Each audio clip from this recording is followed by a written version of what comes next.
Hi, welcome back ಬಿಂದು blog Kannada. ಎಲ್ಲರೂ ಹೇಗಿದ್ದೀರಾ? ನಮಸ್ತೆ. ಎಲ್ಲರೂ ಚೆನ್ನಾಗಿದ್ದೀರಾ ಅಂತ ಅಂದ್ಕೊಂಡಿದ್ದೀನಿ. ಯಾರೆಲ್ಲ ಹೊಸದಾಗಿ ನನ್ನ ಚಾನಲ್ನ ನೋಡ್ತಿದ್ದೀರಾ, ನನ್ನ ಹೆಸರು ಬಿಂದು. ಮತ್ತು ಇನ್ನೂ ಯಾರೆಲ್ಲ ಚಾನಲ್ನ ಸಬ್ಸ್ಕ್ರೈಬ್ ಮಾಡ್ಕೊಂಡಿಲ್ಲ, ಹೀಗೆ ಹೋಗಿ ಚಾನಲ್ನ ಸಬ್ಸ್ಕ್ರೈಬ್ ಮಾಡ್ಕೊಳ್ಳಿ. ಇವತ್ತಿನ ವಿಡಿಯೋ ಏನು ಮಾಡಲಿಕ್ಕೆ ಬಂದಿದ್ದೀನಿ ಅಂತ ನಿಮಗೆ ಟೈಟಲ್ ನೋಡಿನೇ ಗೊತ್ತಾಗಿರುತ್ತೆ ನಾನು ಯಾವುದ್ರ ಬಗ್ಗೆ ವಿಡಿಯೋ ಮಾಡ್ತಿದ್ದೀನಿ ಅಂತ. ಐ ಹೋಪ್ ನಿಮಗೆ ಇವತ್ತಿನ ವಿಡಿಯೋ ಇಷ್ಟ ಆಗುತ್ತೆ ಅಂತ ಅನ್ಕೋತೀನಿ. ದಯವಿಟ್ಟು ಇವತ್ತಿನ ವಿಡಿಯೋ ಇಷ್ಟ ಆದರೆ ಒಂದು ಲೈಕ್ ಮಾಡಿ, ಶೇರ್ ಮಾಡಿ, ಕಮೆಂಟ್ ಮಾಡಿ ಅಂತ ಹೇಳ್ತಾ ವಿಡಿಯೋ ಸ್ಟಾರ್ಟ್ ಮಾಡೋಣ. 6 ರಿಂದ 9 ತಿಂಗಳ ಮಗುವಿಗೆ ಏನೆಲ್ಲ ಹಣ್ಣು ಮತ್ತು ತರಕಾರಿ ನೀವು ಕೊಡಬಹುದು ಅನ್ನೋದ್ರ ಬಗ್ಗೆ ಇವತ್ತಿನ ವಿಡಿಯೋ. ಯಾಕಂದರೆ ಸುಮಾರು ಹೊಸ ತಾಯಿಗಳಿಗೆ ಮತ್ತು ಈಗ ಮೊದಲನೇ ಮಗುವಿನ ತಾಯಿಗೆ ಏನು ಕೊಡಬೇಕು ಮತ್ತು ಮಗುವಿಗೆ ಯಾವುದು ಉತ್ತಮ ಮತ್ತು ಏನು ಕೊಡಬಹುದು ಅಂತ ಗೊತ್ತಿರಲ್ಲ. ಇದು ನನಗೆ ಗೊತ್ತಿಲ್ಲದೆ ಇರೋರಿಗೆ ಹೇಳ್ತಿದ್ದೀನಿ ಅಷ್ಟೇ. ಯಾಕಂದರೆ ಇದು ಏನು ಕೊಡಬೇಕು ಅಂತ ನನಗೂ ಅಷ್ಟು ಐಡಿಯಾ ಇರಲಿಲ್ಲ. ಮೊದಲನೇ ಮಗುವಲ್ಲಿ ಸುಮಾರು ಜನನ ಏನು ಕೊಡ್ಬೋದು ಅಂತ ಕೇಳಿ ನಾನು ಕ್ಲಾರಿಟಿ ತೊಗೊತಿದ್ದೆ. ಬಟ್ 2ನೇ ಮಗುವಿನಲ್ಲಿ ಈಗ ಏನು ಕೊಡಬಹುದು ಅಂತ ನನಗೆ ಸ್ವಲ್ಪ ಐಡಿಯಾ ಇದೆ. ಮತ್ತು ಏನು ಕೊಟ್ಟರೆ ಅವುಗಳಿಗೆ ಜೀರ್ಣ ಆಗುತ್ತೆ ಅನ್ನೋದನ್ನು ನಾವು ಮೇಯ್ನ್ ತಿಳ್ಕೊಬೇಕಾಗುತ್ತೆ. ಯಾಕಂದರೆ ಮಗುವಿಗೆ ಏನು ಕೊಡ್ತೀವಿ ಅನ್ನೋದು ಪ್ರಶ್ನೆ ಅಲ್ಲ, ಅದು ಜೀರ್ಣ ಮಾಡ್ಕೊಳ್ಳುತ್ತಾ ಅನ್ನೋದು ನಮಗೆ ಪ್ರಶ್ನೆ ಆಗಿರುತ್ತೆ ಇಲ್ಲಿ. ಡಾಕ್ಟರ್ಸ್ನ ಏನು ಕೊಡ್ಬೋದು ಅಂತ ಕೇಳಿದ್ರೆ ಬಟ್ ಅವರು ಎಲ್ಲ ಕೊಡಿ ಅಂತಾರೆ. ಬಟ್ ಹಾಲು, ಜೇನುತುಪ್ಪ, ಸಕ್ಕರೆ ಮತ್ತು ಇನ್ನೊಂದು 2-3 ಹೇಳ್ತಾರೆ. ಅದನ್ನು ಅಷ್ಟು ಬಿಟ್ಟು ಉಪ್ಪು, ಕರೆಕ್ಟ್, ಉಪ್ಪು, ಸಕ್ಕರೆ, ಜೇನುತುಪ್ಪ, ಹಾಲು, ಹಸುವಿನ ಹಾಲು ಬಿಟ್ಟು ಇನ್ನು ಮಿಕ್ಕಿದ್ದನ್ನೆಲ್ಲ ನೀವು ಕೊಡಬಹುದು. ಅಂದರೆ ಸಲೀಸಾಗಿ ಜೀರ್ಣ ಆಗುವಂಥದ್ದನ್ನು ಕೊಡಬಹುದು ಅಂತ ನಿಮಗೆ ಡಾಕ್ಟರ್ ಹೇಳಿರ್ತಾರೆ. ನನಗೂ ಕೂಡ ಅದನ್ನೇ ಅವರು ಹೇಳಿದ್ದು. ಮೊದಲನೆಯ 6 ತಿಂಗಳು ನೀವು ಬರೀ ತಾಯಿ ಹಾಲನ್ನ ಫೀಡ್ ಮಾಡ್ತಿರ್ತೀರ. 6 ಕಂಪ್ಲೀಟ್ ಆದಮೇಲೆ, ಇಲ್ಲ ಕೆಲವೊಂದು ತಾಯಿಂದಿರು 6ಗೆ ಬಿದ್ದಾಗ ನೀವು ಸಾಲಿಡ್ನ ಫುಡ್ ನೀವು ಸ್ಟಾರ್ಟ್ ಮಾಡಿರ್ತೀರ. ಮೊದಲನೇ ಫುಡ್ಡು ನೀವು ರಾಗಿ ಸರಿ ಹೇಗೆ ಮಾಡೋದು ಅಂತ ನಿಮಗೆ ಗೊತ್ತಾಗಲಿಲ್ಲ ಅಂದರೆ ನಾನು ಪ್ರೀವಿಯಸ್ ವ್ಲಾಗಲ್ಲಿ ಹಾಕಿರ್ತೀನಿ, ಪ್ಲೀಸ್ ಚೆಕ್ಔಟ್ ಮಾಡಿ ಇಂಟ್ರೆಸ್ಟ್ ಇರೋರು.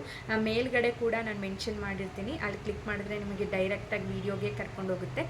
ಈಗ ಏನೆಲ್ಲ ತರಕಾರಿ ಕೊಡಬಹುದು ಅಂತ ಅಂದರೆ, ನಾನು 6 ರಿಂದ 9 ತಿಂಗಳಿಗಾದರೆ ನೀವು ಕ್ಯಾರೆಟ್ನ ಆರಾಮಾಗಿ ನೀವು ಕೊಡಬಹುದು. ಸ್ಟೀಮ್ ಮಾಡಿ ಕೊಡಬೇಕಾಗುತ್ತೆ ಕ್ಯಾರೆಟ್ನ. ಮತ್ತು ಹುಳ್ಳಿಕಾಯಿ ಇವಾಗಲೇ ಬೇಡ, ಬೀನ್ಸ್ ಬೇಡ, ಆಲೂಗಡ್ಡೆನ ನೀವು ಕೊಡ್ಬೋದು, ಇಲ್ಲ ಸ್ವೀಟ್ ಪೊಟ್ಯಾಟೋನ ನೀವು ಕೊಡಬಹುದು. ಇಷ್ಟು ತರಕಾರಿ ಮತ್ತು ಸೀಮೆ ಬದನೆಕಾಯಿ ಅದನ್ನು ಸ್ಟೀಮ್ ಮಾಡಿ ನೀವು ಕೊಡಬೇಕಾಗುತ್ತೆ. ಮತ್ತು ಕುಂಬಳಕಾಯಿ, ಪಂಕಿನ್ನು ಅಷ್ಟೇ ನೀವು ಸ್ಟೀಮ್ ಮಾಡಿ ಕೊಡಬೇಕಾಗತ್ತೆ. ಇಷ್ಟು ತರಕಾರಿಯಲ್ಲಿ ನೀವು ಇಂಟ್ರೊಡ್ಯೂಸ್ ಮಾಡಿದ್ರೆ ಸಾಕು 6 ತಿಂಗಳು ಮಗುವಿಗೆ, 6 ರಿಂದ 9 ತಿಂಗಳು ಮಗುವಿಗೆ. ಮತ್ತು ನಾನು ನನ್ನ ಮಗುವಿಗೆ ಏನೇನು ಕೊಡ್ತಿದ್ದೀನಿ ಅಂದರೆ ತರಕಾರಿ, ನಾನು ಸೀಮೆ ಬದನೆಕಾಯಿ ಕೊಟ್ಟಿದ್ದೀನಿ, ಪಂಕಿನ್ ಇನ್ನೂ ಕೊಟ್ಟಿಲ್ಲ, ಕೊಡಬೇಕು.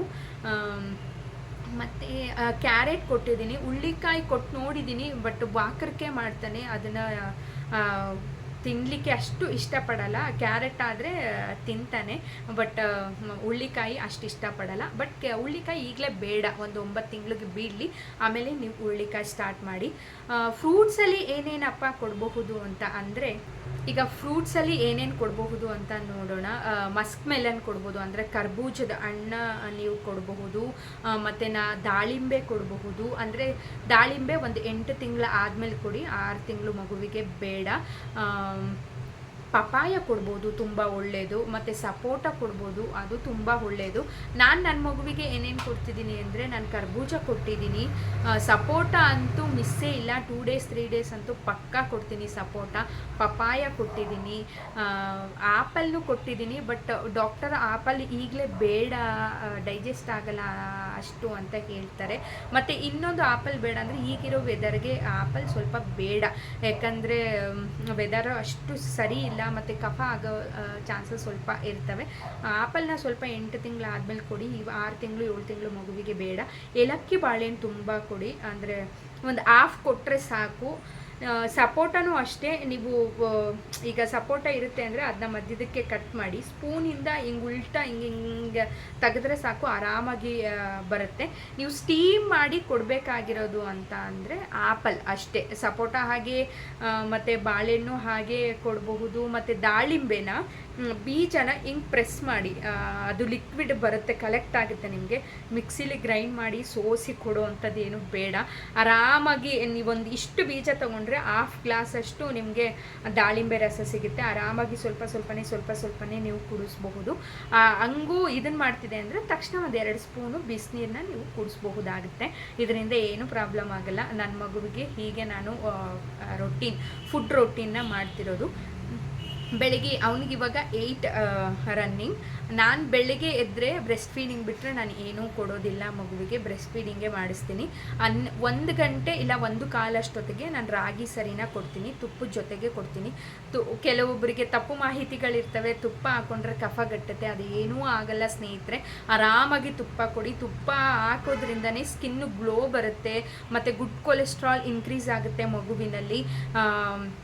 ಮತ್ತು ತುಪ್ಪ ತುಂಬ ಒಳ್ಳೆಯದು. ಮತ್ತು ಮೇನ್ ಥಿಂಕ್ ಅಂತ ಅಂದರೆ ವೆಯ್ಟ್ ಗೇನ್ ಆಗೋದಕ್ಕೆ ಅದೇ ಹೆಲ್ಪ್ ಮಾಡುವಂಥದ್ದು.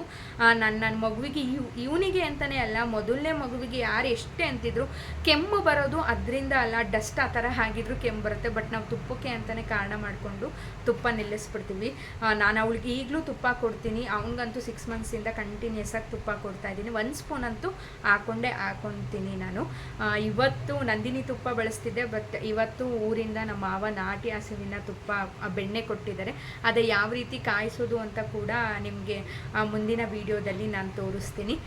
ತುಪ್ಪ ಹಾಕಿ ಮತ್ತು ಮಧ್ಯಾಹ್ನ ಒಂದು 5ರಿಂದ 6 ಗಂಟೆ ಹಂಗೆ ಫ್ರೂಟ್ಸ್ ಕೊಡ್ತೀನಿ ನಾನು. ಫ್ರೂಟ್ಸ್ ಅಂದರೆ ಸಪೋಟ ಕೊಡ್ತೀನಿ, ಒಂದಿನ ಬಾಳೆಹಣ್ಣು ಕೊಡ್ತೀನಿ, ಒಂದಿನ ದಾಳಿಂಬೆ ಕೊಡ್ತೀನಿ. ಇತ್ತೀಚೆಗೆ 1-2 ಡೇಸಿಂದ ನಾನು ಮೂಸಂಬಿ ಕೊಡೋದಕ್ಕೆ ಸ್ಟಾರ್ಟ್ ಮಾಡಿದ್ದೀನಿ. ಚೂರು ಕೊಟ್ಟು ನೋಡ್ತೀನಿ, ರಿಯಾಕ್ಟ್ ಆಗಲಿಲ್ಲ ಅಂದರೆ ಅದನ್ನು ಕಂಟಿನ್ಯೂ ಮಾಡ್ಕೊಂಡು ಹೋಗ್ತೀನಿ. ಅದಷ್ಟು ಕೊಡ್ತೀನಿ. ಮತ್ತು ಒಂದು 8 ಗಂಟೆಗೆ ಅನ್ನ ಕೊಡ್ತೀನಿ. ಅನ್ನ ಅಂದರೆ ಒಂದು ಮೈಸೂರು ದಾಲು ಮತ್ತು ತೊಗರಿಬೇಳೆ ಅನ್ನ ಎಲ್ಲ ಹಾಕಿ ಅದನ್ನು ಚೆನ್ನಾಗಿ ಕೂಗಿಸಿ ಚೆನ್ನಾಗಿ ಸ್ಮ್ಯಾಶ್ ಮಾಡಿ ಕೊಡ್ತೀನಿ. ನೀವು ಒಂದು ಅರ್ಥ ಮಾಡ್ಕೊಂಬಿಡಿ, ಮಕ್ಕಳಿಗೆ 6ರಿಂದ 9 ತಿಂಗಳು ಮಕ್ಕಳಿಗೆ ನೀವು ಏನೇ ಕೊಟ್ಟರು ಒಳಗಡೆ ಟಕ್ ಅಂತ ಒಳಗಡೆ ಹೋಗೋಂಗಿರಬೇಕು.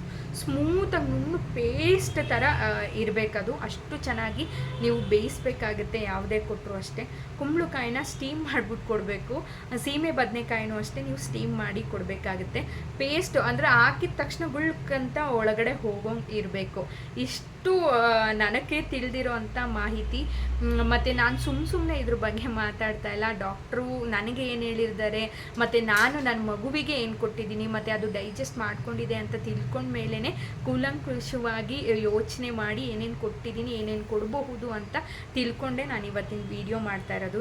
ಸುಮ್ಮನೆ ಮಕ್ಕಳ ಊಟದ ಬಗ್ಗೆ ನಾವು ಹೇಳೋಕ್ಕಾಗಲ್ಲ. ಯಾಕಂದರೆ ಸುಮಾರು ಹುಡುಕ್ತಿರ್ತಾರೆ, ನಾನು ಕೂಡ ಹುಡುಕಿದ್ದೀನಿ ಏನು ಕೊಡಬಹುದು ಅಂತ.